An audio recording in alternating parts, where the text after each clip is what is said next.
44절입니다. 신약성경 7면에 있습니다. 마태복음 5장 38절부터 44절입니다.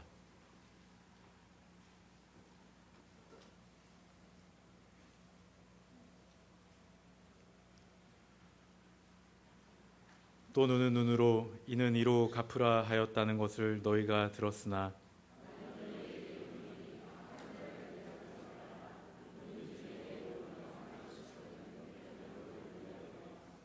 돈을 고발하여 속옷을 가지고자 하는 자에게 겉옷까지도 가지게 하며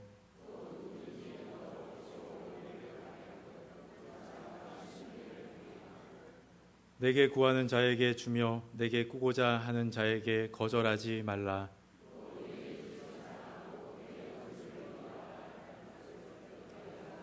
함께 읽겠습니다. 나는 너희에게 이르노니 너희 원수를 사랑하며 너희를 박해하는 자를 위하여 기도하라. 아멘. 할렐루야. 할렐루야. 강풍을 동반한 태풍이 우리나라 전역에 큰 영향을 주었는데, 이 태풍 가운데서도 우리를 지켜주신 하나님께서 오늘 주님께 나온 여러분 모두를 평생 지켜주시는 은혜가 넘치시기를 주님의 이름으로 축원합니다. 어떤 부부가 있었습니다. 그런데 몸이 아파서 아내가 교회를 갈 수가 없어서 남편이 혼자 교회를 갔더래요. 교회 갔다가 남편이 돌아왔을 때 그 부인이 남편한테 물어봤습니다. 여보, 오늘 목사님 무슨 설교하셨어요? 그랬더니 남편이요, 아내를 꼭 안아주면서 당신을 사랑해 그런다는 거예요. 그래서 평생 그런 말 안 하던 남편이 그래 하니까 마음에 감동이 되고 감격이 돼가지고 구역장님한테 전화를 했대요. 구역장님 세상에 우리 남편이 교회를 갔다 오더니 변했어요. 저를 안아주면서 사랑한다고 그래요. 오늘 목사님이 무슨 설교를 하셨길래 내 아내를 사랑하라 그런 설교를 하셨나요? 그랬더니 아니, 내 원수를 사랑하라 그러시더라고. 세상을 살아가는 두 가지 태도가 있습니다. 하나는 때문에의 삶입니다. 네가 나에게 손해를 끼쳤기 때문에 나도 너에게 똑같이 갚아준다 하는 삶의 태도입니다. 또 하나의 삶은 그래도의 삶입니다. 네가 비록 나에게 손해를 끼쳤지만 그래도 나는 너를 용서한다, 그래도 나는 너를 사랑한다 하는 삶의 태도입니다. 여러분은 때문에의 삶을 사십니까? 그래도의 삶을 살고 계십니까? 오늘 본문에서 주님은 때문에의 삶을 살지 말고 그래도의 삶을 살라고 가르쳐주고 계십니다. 오늘 본문 38절 말씀 다 같이 읽어보겠습니다. 시작. 또 눈은 눈으로 이는 이로 갚으라 하였다는 것을 너희가 들었으나. 아멘. 이 말씀을 잘못 읽으면 때문에의 삶을 살라고 말씀하시는 것 같습니다. 우리가 억울한 일을 당하면 복수하라고 가르치시는 것 같습니다. 그러나 그것은 잘못 이해하는 겁니다. 폭력은 결코 폭력을 없앨 수 없습니다. 폭력은 더 큰 폭력을 낳게 되어 있고 그것은 더 큰 원한을 가져올 수밖에 없습니다. 예를 들어서 A 조직폭력배 한 명이 B 조직폭력배 사람들한테 맞았다고 치십시다. 그러면 그 얘기를 듣고 A 폭력배 이 행동대원들이요 강목을 들고 막 쫓아가가지고 그래서 B 집단 깡패 몇 명 갈빗대를 부러뜨려 놓습니다. 그러면 그 다음에 어떻게 됩니까? 저쪽에서 와서 칼부림을 합니다. 그러면 나중에는 이쪽에서 전면전을 합니다. 인간이 복수하고 인간이 폭력을 행사하는 것은 점점 커지게 되어 있지 작아지게 되어 있지 않는 것입니다. 그래서 애들 싸움이 어른 싸움 된다고 하는 거예요. 폭력과 복수는 더 큰 보복을 불러일으키게 되어 있어요. 오늘 눈에는 눈으로 이에는 이로, 이 말씀은 과잉 보복을 금지한 법입니다. 한 대 맞았으니까 한 대를 때려주라는 말씀이 아니라 내가 한 대 맞고 두 대 때려서는 안 된다는 거예요. 더 중요한 것은 이 말씀은 우리 개인에게 주어진 말씀이 아니에요. 우리가 한 대 맞으면 내가 가서 한 대 때려라 그런 말씀이 아니에요. 이건 재판관에게 주어진 말씀입니다. 그러니까 억울한 일을 당하면 내가 직접 복수하지 말고 재판관에게 호소하라는 거예요. 그럼 이 재판관이 그것을 다 잘 따져서 그래서 당신은 이만큼 손해를 끼쳤으니까 이만큼을 갚아라. 그렇게 해서 이 문제를 해결할 수 있도록 하는 것입니다. 예를 들어서 힘없는 사람이 내가 닭 한 마리 빼앗겼는데 닭 한 마리 빼앗겼음에도 불구하고 아무 데도 하소연할 데가 없어서 그저 그대로 당하고 있어서는 안 된다는 얘기예요. 그러니까 약자는 재판관이 이렇게 그 권리를 보호해 주어야 된다는 거예요. 반대로 강자는 닭 한 마리 저 사람이 가져갔다고 나는 가가지고 소 한 마리 뺏어오는 거, 그런 걸 해서는 안 된다는 겁니다. 그러니까 이 율법을 주신 하나님의 의도가 얼마나 선하고 의로운 것입니까? 이 법은 개인적으로 사적으로 보복하라 하는 말씀이 아니에요. 폭력을 부추기는 악법이 아닙니다. 그런데 문제는 뭐냐? 예수님 당시에 많은 사람들이 이렇게 잘못 가르쳤어요. 바리새인과 서기관들이 야, 너희가 눈 하나를 손에 봤으면 눈 하나로 가서 보복을 해도 괜찮다. 이렇게 사람들을 잘못 가르치고 있었던 것입니다. 그런데 율법은 그게 아니에요. 율법은 약자의 편에 있습니다. 고아와 과부를 배려하라고 말씀하십니다. 나그네를 보호하라고 얼마나 성경에서 많이 말씀하고 있습니까? 그러니까 이것은 약자가 이렇게 손해를 봤을 때는 그거를 잘 보전해 주라는 뜻이지, 이게 마음대로 개인적으로 보복해도 된다고 하는 것이 아니라는 거예요. 그런데 그때 율법의 선생들이라는 사람들이 선한 율법을 악한 법으로 만들어 가지고 사람들을 가르치고 있었습니다. 그래서 예수님은 율법을 폐하려고 하시는 것이 아니라 잘못 사용되는 것을 바로잡기 위해서 말씀하고 있습니다. 그래서 개인적인 복수를 할 수 있다는 정당성을 부여하는 법으로 악용되고 있는데, 그래서는 안 된다는 거예요. 약자에게는 권리를 지켜줘야 되지만 강자의 입장에서는 그냥 잊고 용서해 주라는 말씀이에요. 그래서 오늘 우리가 쭉 읽은 본문 말씀이 어찌하면 다 같은 비슷한 말씀이에요. 상대방이 이랬기 때문에 나도 똑같이 해주라 하는 뜻이 아니라, 상대방이 그렇게 했을지라도 그래도 나는 용서한다, 그래도 사랑하며 살겠다, 그와 같이 살라고 하는 것입니다. 하나씩 살펴보겠습니다. 첫째, 악한 자를 대적하지 말라는 거예요. 악한 자와 똑같이 맞서 싸우지 말라는 거예요. 세상에 악한 사람들이 있잖아요. 우리를 괴롭히는 사람들이 있잖아요. 그 사람이 악한 방법을 쓴다고 나도 똑같이 악한 방법을 써서는 안 된다고 하는 겁니다. 여러분, 안 믿는 사람과 우리 믿는 사람의 이 다른 점이 뭐가 있어요? 저 사람이 악하다고 나도 똑같이 악한 방법으로 대항한다면 예수 믿는 사람과 안 믿는 사람이 뭐가 다르겠어요? 그래서 예수 믿는 우리는요, 똑같이 악한 방법을 사용하면 안 되는 것입니다. 그래서 로마서 12장 21절에서 이런 말씀이 있어요. 다 같이 한 목소리로 읽어보겠습니다. 시작. 악에게 지지 말고. 이 말씀은 악한 방법을 쓰는 사람이 있을 때에 잘못된 대응 두 가지를 가르쳐 주는 겁니다. 하나는 악에게 지는 겁니다. 그래서 악하게 하는, 나 저 사람하고 싸워서 못 이기니까 난 포기할래, 이러는 겁니다. 악에게 지는 것도 잘한 것이 아닙니다. 반대로 악한 사람에게 똑같이 악한 방법을 써서 이기는 겁니다. 이것도 잘못된 거라는 거예요. 우리는 어떻게 해야 됩니까? 선으로 악을 이기라고 말씀하십니다. 선으로 악을 이겨야지 악으로 악을 이겨서는 안 된다고 말씀하는 거예요. 이삭이 그랬어요. 우물을 빼앗깁니다. 그 당시의 우물은 요즘 우물과 달라요. 이 건조한 지역에 살아가는 사람들은요, 우물을 뺏기면 사람이 죽어요. 먹을 물이 없으니까. 목축을 하는데 짐승들 먹을 물이 없으면 짐승들이 다 죽어요. 이건 생존의 문제입니다. 중요한 문제입니다. 그런데 이삭이 우물을 파면 블레셋 사람들이 와서 빼앗습니다. 얼마나 기가 막혀요. 어떤 때는 우물을 흙으로 메워버립니다. 그때 이삭이 똑같이 악한 방법으로 싸우지 않았습니다. 어떻게 했습니까? 그냥 참습니다. 우물을 양보하고 조용히 떠납니다. 몇 번 그리다 보니까 어떻게 돼요? 하나님이 더 좋은 우물을 주셨어요. 더 큰 복을 하나님이 주셨습니다. 여러분, 복수하는 게요, 내가 한번 복수를 했다 그러면 그 당신은 마음이 시원할지 몰라요. 그런데 조금 지나면요, 내가 복수를 했으면 저 사람 가만히 있겠어요? 그 다음은 두 다리 뻗고 못 자는 거예요. 늘 마음이 불편한 거예요. 그래서 우리는 악한 자를 악으로 대적하면 안 된다는 겁니다. 선으로 악을 이겨야 합니다. 아무쪼록 주님 말씀하신 대로 악을 악으로 대적하지 말고 선으로 이기는 여러분 되시기를 주님의 이름으로 축원합니다. 두 번째, 누구든지 네 오른편 뺨을 치거든 왼편도 돌려대며, 그렇게 말씀하세요. 유대 랍비의 가르침에 보면요, 뺨을 때리는 것은 모욕을 주는 행위입니다.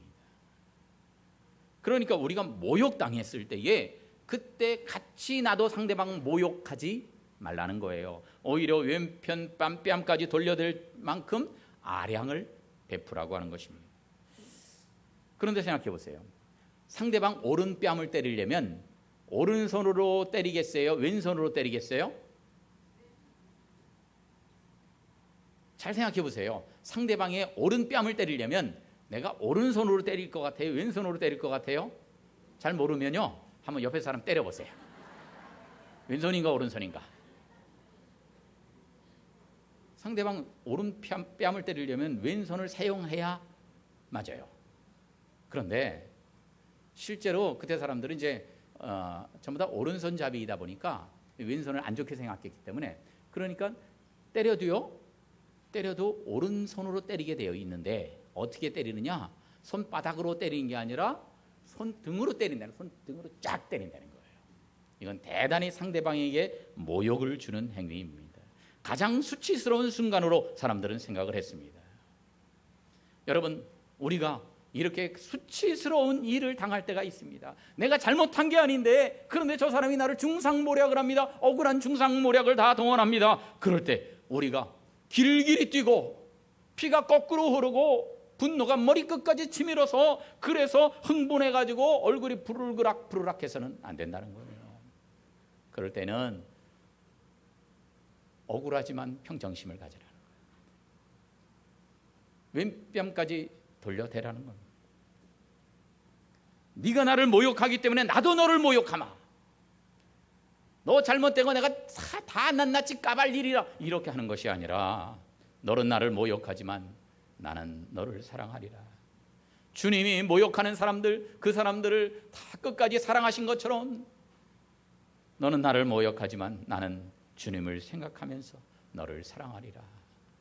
이와 같은 마음가짐을 가지고 정말 너무 괴롭고 힘들고 아픈 순간에도 그래도 예수님 바라보고 예수님 생각하면서 모든 사람들을 사랑하는 여러분 되시기를 주님의 이름으로 축원합니다.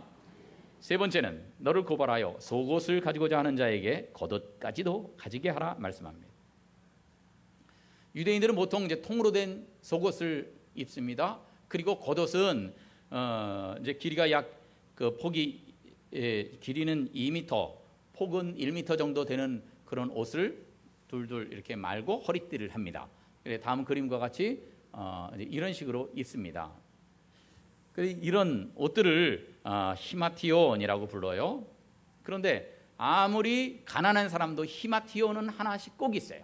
이 겉옷은 있어요. 아니, 밖에 안 나가는 사람이면 겉옷 없어도 되지 않냐? 아니에요. 이거는 이불 역할을 하는 것입니다. 그래서 유대인 율법에 따르면 빚을 졌을 때 속옷은 소송을 해서 빼앗을 수도 있지만 겉옷은 빼앗을 수 없다고 되어 있어요. 그래 출애굽기 22장 26절을 보면 그 이웃의 옷을 전당 잡았을 때에도 해가 지기 전에 돌려주게 되어 있어요. 왜냐하면 그 사람 걸 이불로 덮고 자야 되니까. 가난한 사람일수록 이 겉옷을 그냥 덮고 잤단 말이에요. 이 겉옷은 그냥 겉옷을 말하는 것이 아닙니다. 모든 사람들이 가져야 되는 권리를 의미합니다. 그런데 겉옷까지 내어주라는 건 뭐예요? 당연히 내가 가져야 될 권리까지 포기하라는 겁니다.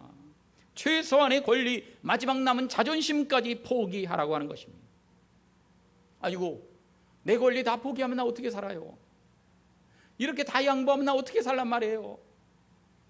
그럴 때 주님은 말씀하시는 거예요. 너는 네 권리까지도 포기하지 말아라.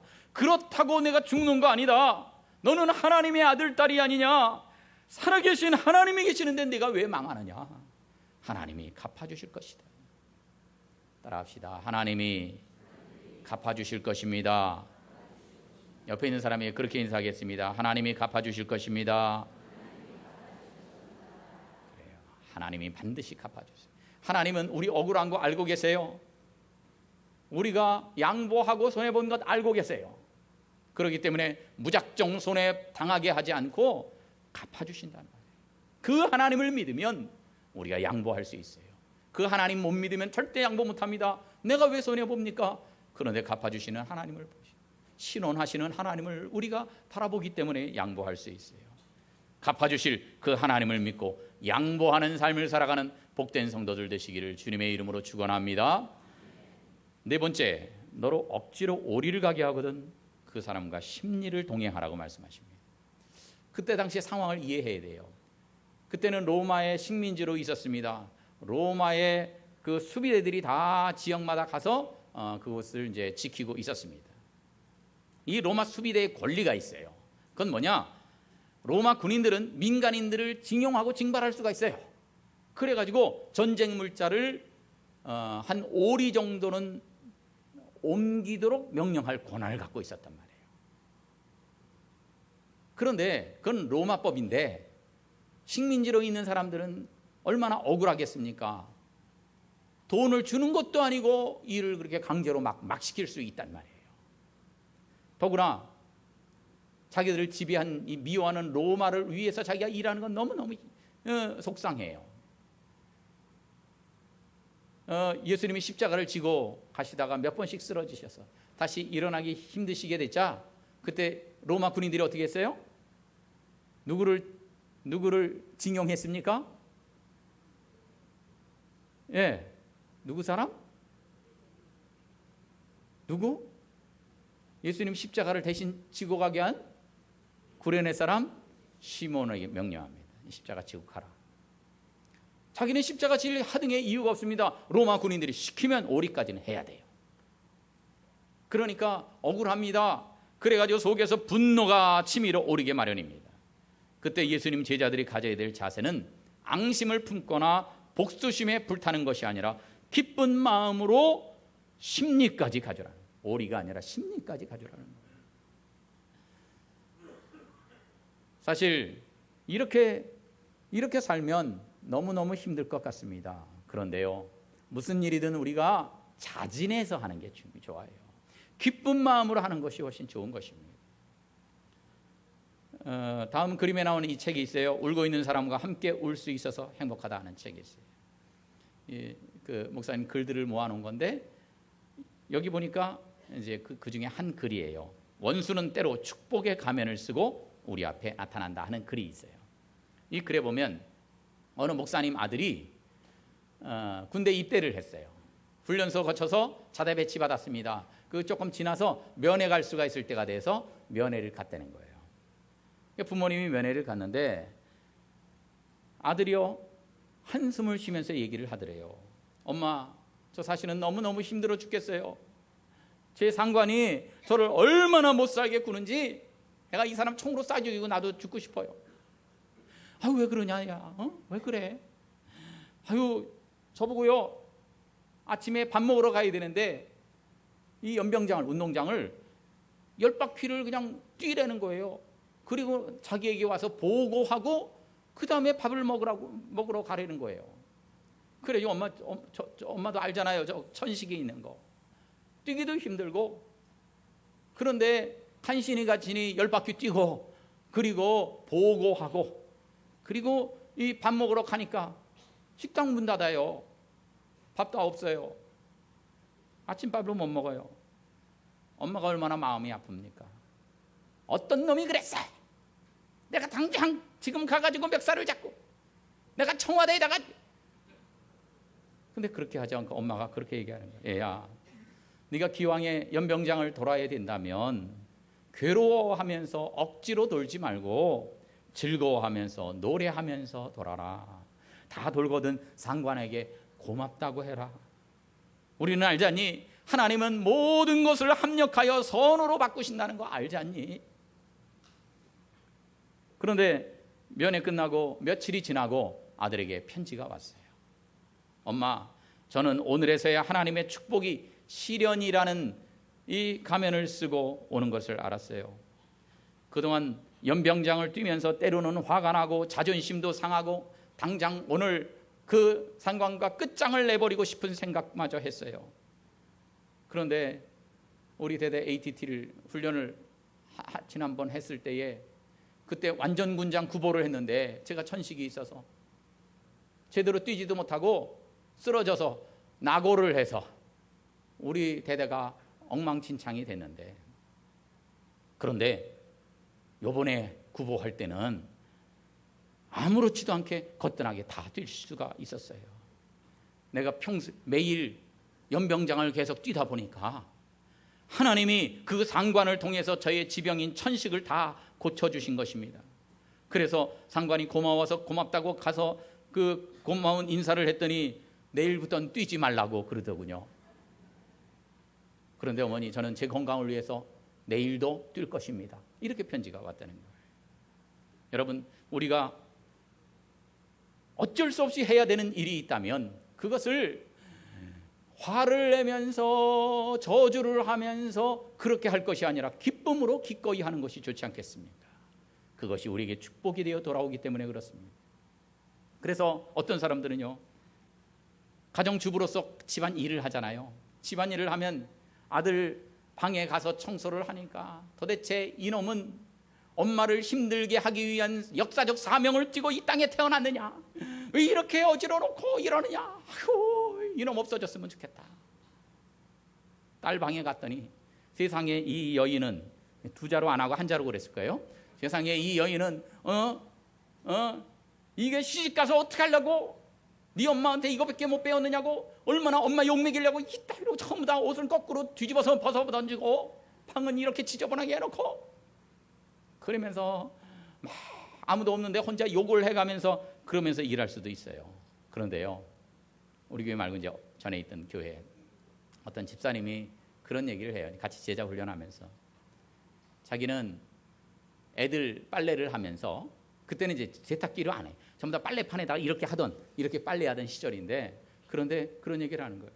우리 아들 빨래를 할 때는 그 아들을 위해서 기도하면서 빨래를 하고, 딸 빨래를 할 때는 그 딸을 위해서 기도하고, 남편 빨래를 할 때는 남편을 위해서 기도하면서 빨래를 하니까 그 시간이 지겹지도 않고 축복하는 시간이 되고 너무너무 좋아요. 그런 얘기를 제가 들었었어요. 여러분, 우리가 기왕에 견뎌야 되는 일, 감당해야 될 일이 있으면 억지로 하지 말고 기꺼이 하는 것이 좋지 않겠습니까?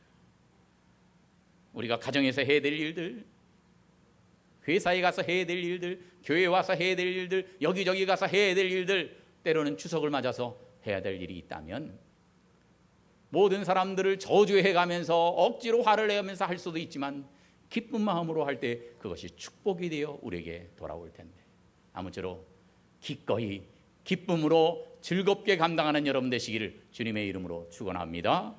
마지막으로 너희 원수를 사랑하며 너희를 박해하는 자를 위하여 기도하라고 말씀하십니다. 이건 뭐 비슷한 말씀이니까 설명 안 드려도 다 아실 것으로 합니다. 그러면 여러분, 이런 생각이 안 듭니까? 그 원수, 그 나쁜 놈이 있는데 내가 복수하지 않고 원한을 갚지 않고 그대로 용서하고 사랑해주면 그 나쁜 놈은 어떻게 되는 거냐? 사회 정의는 어떻게 되는 거냐? 정의의 문제가 발생하지 않느냐? 내가 가만히 있으면 그게 정의로운 것인가? 이 사필규정이라든지 권선징악 같은 이런 가치가 훼손되는 것 아니겠는가? 그런 생각이 들지 않습니까? 나쁜 짓 한 악인 그대로 내버려두면 이게 사회가 더 악하게 되는 것 아니겠습니까? 그런데 여러분, 성경은 이것에 관해서 이미 답을 하고 있습니다. 잠언 20장에 보니까 너는 악을 갚겠다 말하지 말고 여호와를 기다리라. 네가 악을 갚아버리지 말고 하나님이 하실 것을 기다리라는 거예요. 로마서 12장 19절에 이런 말씀이 있어요. 다 같이 읽어보겠습니다. 시작. 내 사랑하는 자들아, 너희가 친히 원수를 갚지 말고 하나님의 진노하심에 맡기라.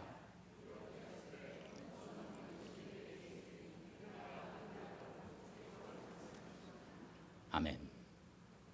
너희가 친히 원수를 갚지 말아라. 너희가 직접 원수를 갚지 말아라.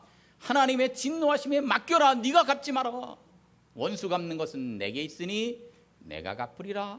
하나님이 그렇게 말씀하셨다. 이렇게 오늘 성경은 우리에게 가르쳐 줍니다. 그런데 우리는 내가 직접 갚고 싶어 합니다. 내가 직접 원수를 갚고 싶어 합니다. 내가 직접 응징하고 싶어 합니다. 그렇게 하지 말라는 거예요. 그러나 하나님이 하실 일이지 너희가 할 일이 아니라는 거예요. 너희가 할 일은 원수를 사랑하는 것이고 올바르게 심판하는 것은 나 하나님이 한다. 하나님은 그렇게 말씀하고 계십니다. 그런데 우리는 하나님의 할 일을 내가 빼앗아서 해버리는 경우가 있지 않습니까? 정의 문제를 걱정하고 내가 이렇게 해야 정의가 구현된다. 아닙니다. 하나님이 하실 거예요. 똑같은 말씀이 히브리서 10장에도 보면 나옵니다. 원수 갚는 것이 내게 있으니 내가 갚으리라 하시면서 심판하신다 하는 것입니다. 아이고 세상에 목사님, 우리가 원수 용서한다고 그 사람들이 감동받아서 변화될 것 같아요. 오히려 나를 만만하게 보고요, 나를 오히려 이용해 처먹으려고 그럴 텐데 그런 사람 용서하면 어떡합니까? 세상에 예수 믿는 그게 뭐라고 예수 믿는 죄로 모든 사람을 용서하고 억울하게 당하고만 살아야 한다는 것입니까? 그리스도인들은 벨도 없이 살아야 합니까? 그럴 때 주님은 말씀하시는 거예요. 그래, 벨도 없이 살아라 말씀하시는 거예요.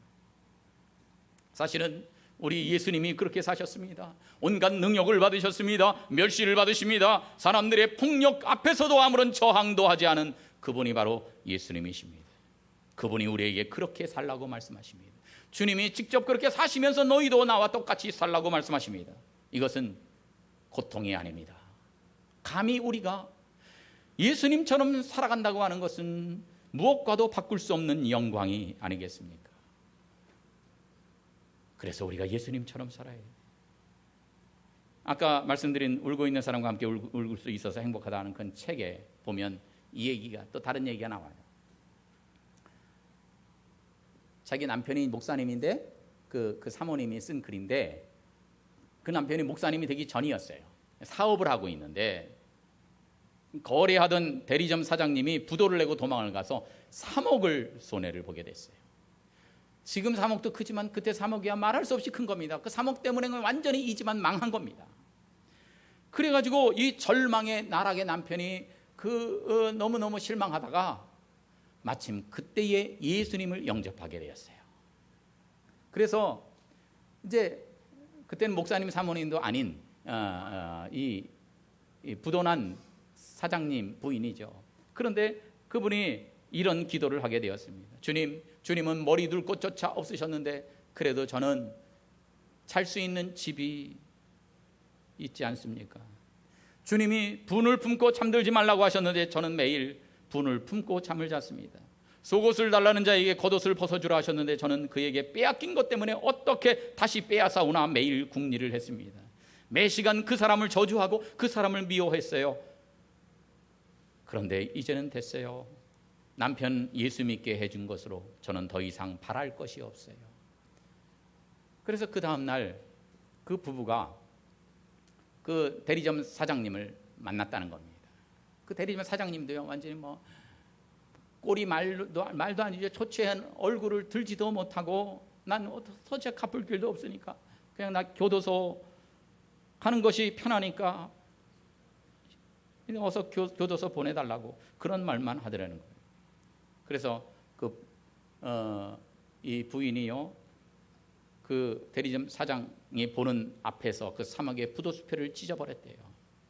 그러면서 이렇게 말했답니다. 3억의 부도수표에서 자유하세요. 당신은 이제 우리에게 빚이 없어요. 이 돈이 빚이라고 생각한다면 나중에 당신의 도움이 필요한 사람들에게 갚으세요. 우리는 하나님께 돈을 받게 될 것이니까 당신은 하나님께 갚으세요. 그리고 나서 이렇게 썼습니다. 그때까지 나는 몰랐다. 주님께서 왜 원수를 사랑하라고 하셨는지. 주님은 그 사람을 3억에서 자유하게 하신 것이 아니라 바로 우리 부부를 3억의 굴레에서 자유하게 하신 것이었다. 어차피 못 받을 돈인데, 받을 방법이 없는 돈인데 그것 때문에 미워하고 저주하고 온갖 이 속에서 그 이끌는 심정을 가지고 매일 사는 그 굴레에서 오히려 자기 자신들이 자유하게 됐다는 거예요. 원수를 용서하는 것이 그 사람에게도 좋은 것이었지만 우리에게 좋은 것이라고 그렇게 고백하고 있는 것입니다. 사랑하는 성도 여러분, 원수를 사랑하는 것, 원수를 용서하는 것이 우리에게 유익한 것입니다. 우리에게 유익하기 때문에 주님은 우리에게 명령하셨습니다. 그래서 우리는 때문에의 삶을 살지 말고 그래도의 삶을 살아야 합니다. 아니, 주님의 말씀이 너무 비현실적이지 않습니까? 원수를 사랑하고 뭐 달라는 애도 다 주고 오리를 가자 그러면 십리를 가고 뭐 그렇게 하면 우리가 어떻게 삽니까? 비현실적이고 너무나 이상적인 이상론이 아닙니까? 그런데 여러분, 우리가 못할 일을 하나님이 시키실 리가 없습니다. 우리가 할 수 있기 때문에 주님께서 우리에게 그렇게 명령하시는 것입니다. 그런데 내 마음으로는 못해요. 인간의 마음으로는 못해요. 주님의 마음을 품어야 우리가 할 수 있는 것입니다. 내가 그리스도와 함께 십자가에 못 박혔나니 이제는 내가 산 것이 아니요 내 안에 그리스도께서 사신 것입니다. 내가 사는 사람은 못해요. 내 안에 그리스도께서 사시는 주님의 마음을 품는 사람만이 원수를 사랑할 수가 있는 것입니다. 아무쪼록 이런 작은 예수로 살아서 우리 가정을 변화시키고 우리 직장을 변화시키고 내가 가는 곳마다 변화시키는 그런 하나님의 진정한 자녀요, 예수 그리스도의 진정한 제자로서 살아가고, 내가 나에게 그렇게 했기 때문에 복수한다는 삶을 살지 말고, 비록 내가 나에게 그렇게 했지만 그래도 나는 너를 사랑하리라, 그런 삶을 살아서 주님이 우리에게 갚아주시고 주님이 더 큰 복을 주실 수 있는 그러한 성도들이 다 되시기를 주님의 이름으로 축원합니다. 기도하겠습니다. 고마우신 아버지 하나님, 우리가 어차피 감당해야 할 일이라면 미워하면서 하지 말고 기쁨으로 하게 해 주시옵소서. 내가 나에게 손해를 끼쳤기 때문에 복수한다는 삶을 살지 않고, 비록 내가 나에게 손해를 끼치게 했지만 그래도 나는 너를 사랑하리라, 그런 삶을 살아서 모든 것을 아시는 주님이 우리에게 후히 갚아주시고 말할 수 없는 복으로 우리에게 베풀어 주시는 것을 경험하며 살아가는 저희들 다 되게 해 주시옵소서. 예수님의 이름으로 기도하옵나이다. 아멘.